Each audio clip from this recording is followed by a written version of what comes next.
साहित्य निधि में आज सुनिए प्रसिद्ध लेखक विजयदान देथा उर्फ बिज्जी की लिखी हुई कहानी रोजनामचा।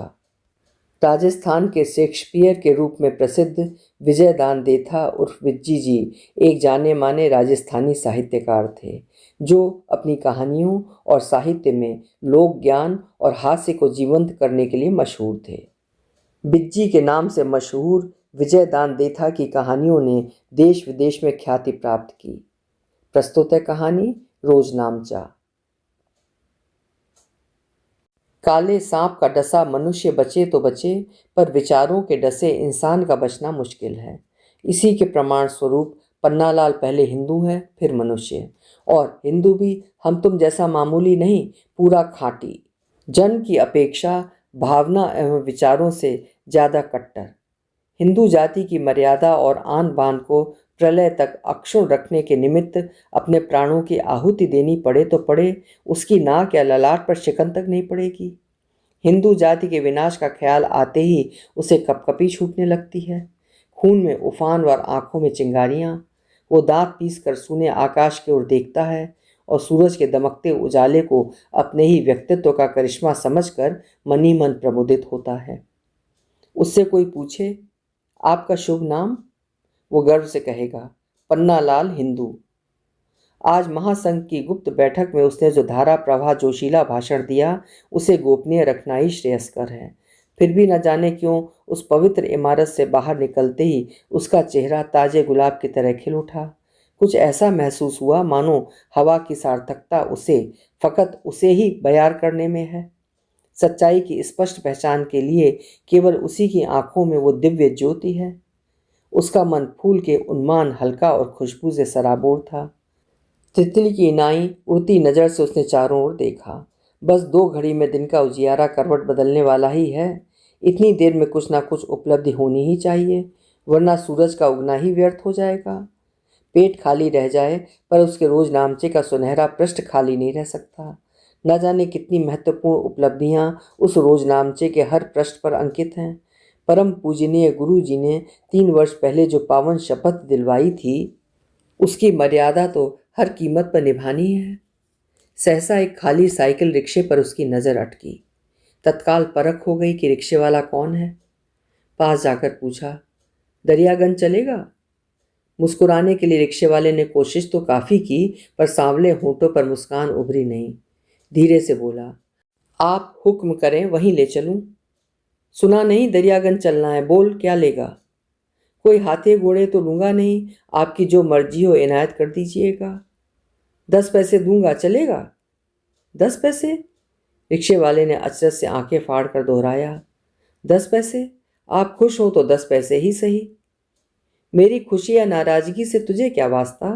तू कितने में राजी होगा सो बता। बेकार हुज्जत न करके साफ साफ क्यों नहीं बताता?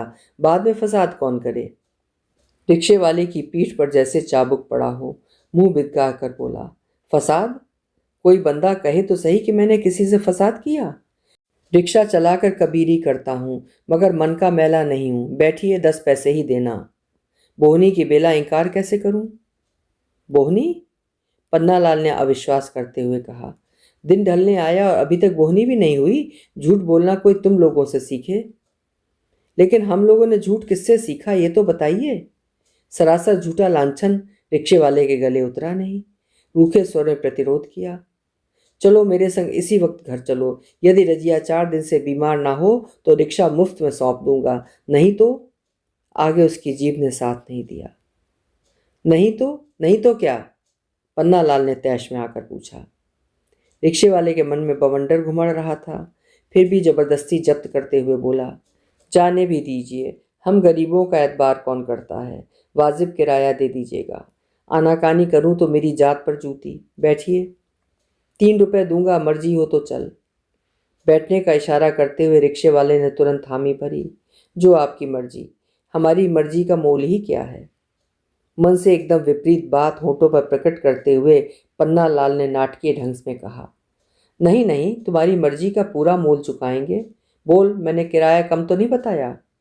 नहीं बाबूजी, कुछ बेसी ही बताया। आप यकीन करें, जरूरत नहीं होती तो हरगिज कबूल नहीं करता। एक दूसरे की जरूरत पर काम ना आए वो इंसान ही क्या। पल भर के लिए रिक्शे वाले की बाछें खिल गईं। लार गुटकता बोला, आपने तो मेरे दिल की बात चुरा ली भाईजान, मगर ये चोरी भी कितनी पाक है। कहने की इच्छा हुई कि ये पाक नापाक का सारा झंझट पाकिस्तान में ही रहने दे, पर प्रकट रूप में एक छोटा सा सवाल पूछा, ये रजिया कौन है रे। जवाब देते समय उसकी आंखें भर आईं। रिक्शा चलाते चलाते ही रुधे गले से कहने लगा, मेरी मेरी बिटिया हुजूर, 4 दिन से बुखार ही नहीं टूटता। मालिक की मंशा बचेगी कि नहीं। बचेगी क्यों नहीं, जरूर बचेगी, बुखार से कुछ नहीं बिगड़ेगा। बाबूजी, मामूली बुखार की तो परवाह ही नहीं करती, देह ऐसी गर्म कि रोटियां सिक जाएं, बेहोशी में बहकती रहती है। चिंता मत कर, जल्दी ही ठीक हो जाएगी। आपकी जीभ को घी गुड़। पीछे मुड़कर वो खुशी के आवेग में बोला। पन्ना लाल ने उसे अधेड़ टोकते हुए कहा, अरे सामने देख कर रिक्शा चला, तेरा तो कुछ नहीं। कुछ कैसे नहीं बाबूजी, अपने घर वालों के लिए तो मैं ही सब कुछ हूँ, टाटा या बिरला। ये मुंह और मसूर की दाल, कांच में ठीक तरह हुलिया देखा कि नहीं। तेरे ख्याल से अब टाटा बिरला को भी रिक्शा चलाना पड़ेगा क्यों।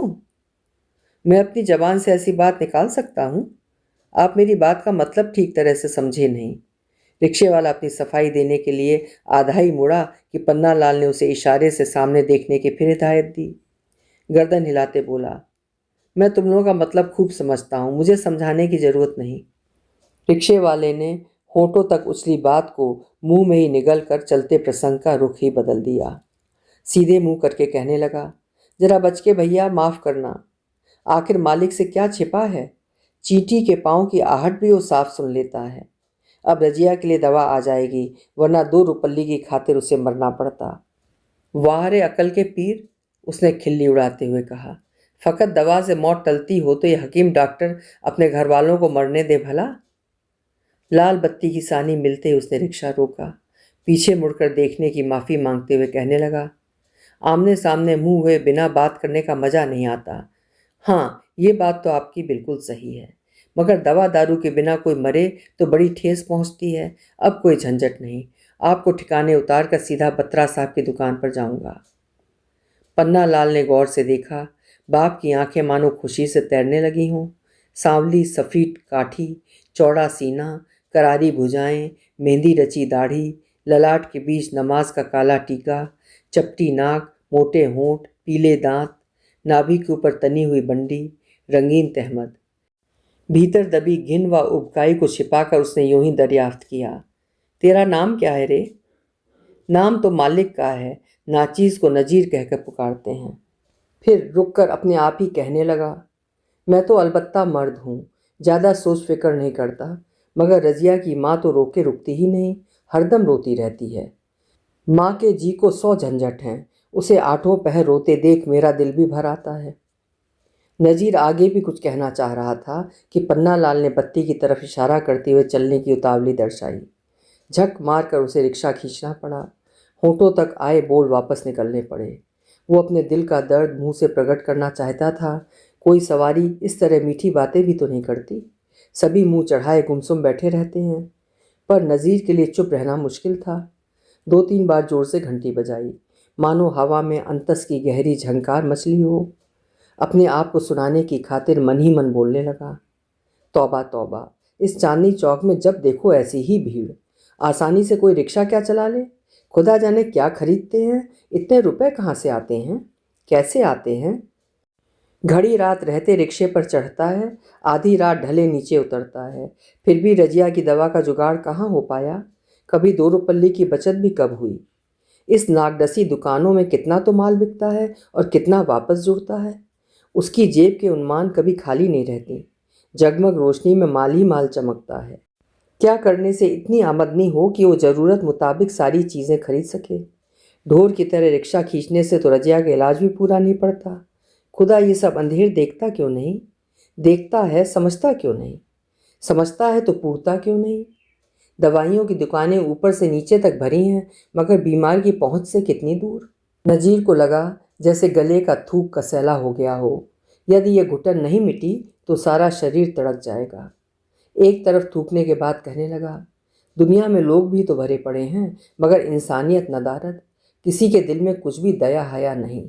फ़कत पैसा ही माई बाप है। आदमी के दुख दर्द से कोई वास्ता नहीं।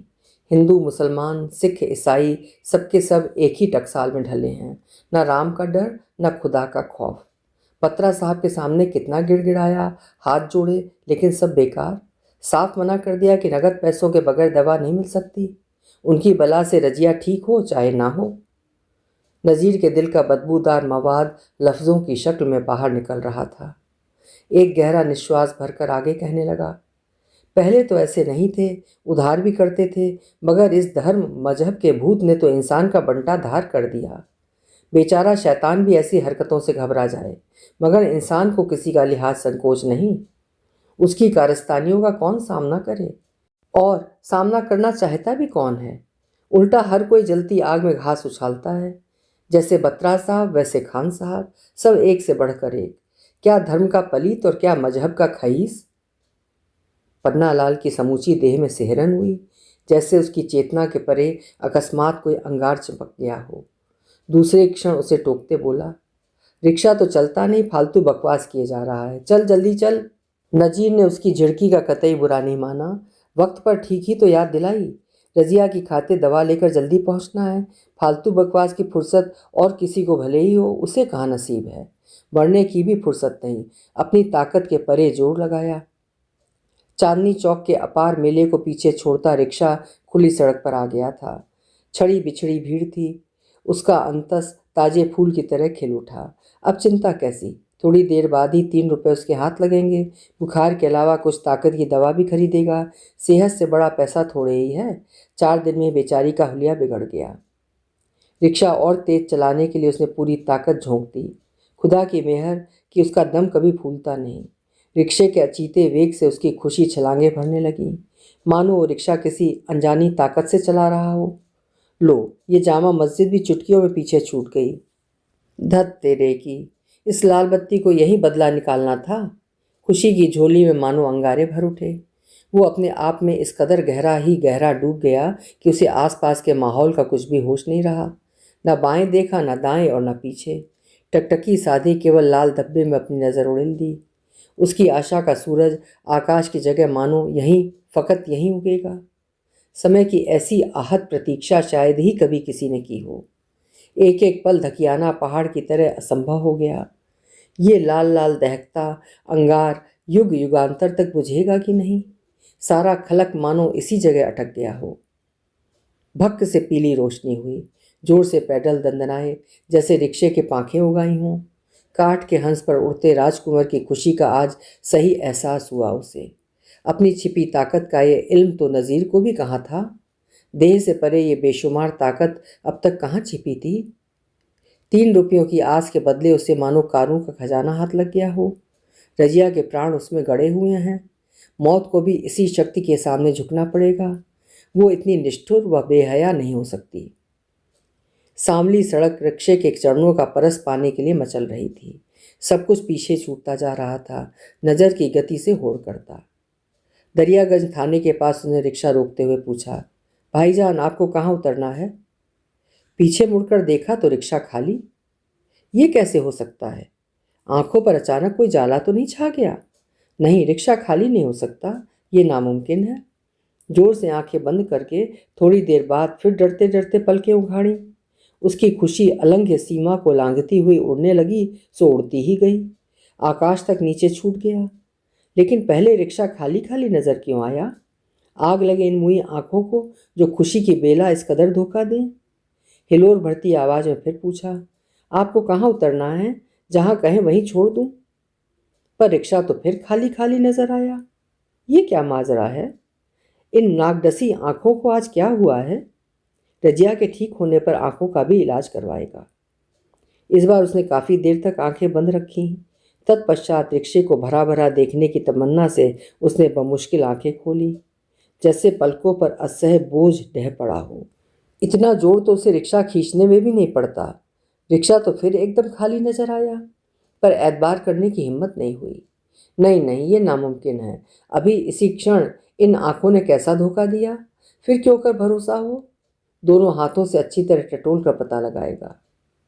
यदि आंखों की तरह हाथों ने भी धोखा दे दिया तो दे दें, 10 बार धोखा दें, मगर उसके पाँव हरगिज़ धोखा नहीं दे सकते।